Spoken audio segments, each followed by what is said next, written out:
नाज़रीन, आपको आगाह करें साहिवाल से, जहां हमारे नुमाइंदा खुसूसी अमान हशमत के मुताबिक DIG central zone Masroor Alam Kolachi और सेक्रेटरी कमांडर मोहम्मद आतिफ शहजाद की हदायत के रोशनी में national highway and motorway police beat 16 के ज़ेर एहतमाम निजी कॉलेज में रोड सेफ्टी सेमिनार का इनेकाद किया गया।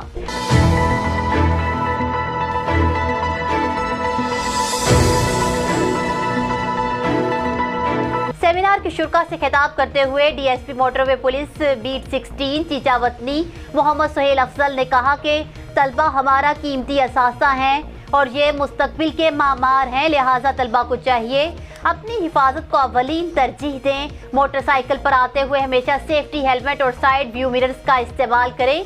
हमेशा रोड की बाएं जानिब चलें, वन वे की खिलाफ वर्जी ना करें और इसके साथ साथ वालिदैन और उस्ताद भी रोड सेफ्टी के हवाले से तलबा पर कड़ी नजर रखें। कम उम्र बच्चों को हरगिज़ मोटरसाइकिल ना चलाने दें। जबकि सेमिनार के अख्तिताम पर तलबा से सवाल और जवाब का सेशन किया गया और उनमें तोहफ़े भी तकसीम किए गए। कॉलेज के प्रिंसिपल मोहम्मद शाहिद अंजम ने मोटरवे पुलिस का रोड सेफ्टी सेमिनार मुनक्किद करने पर शुक्रिया अदा किया और मोटरवे पुलिस के लिए नेक ख्वाहिशात का इजहार किया। न्यूज़ स्टूडियो से फिल वक्त इतना ही। मज़ीद अपडेट्स के लिए देखते रहिए BBC 11 हेडलाइंस न्यूज़।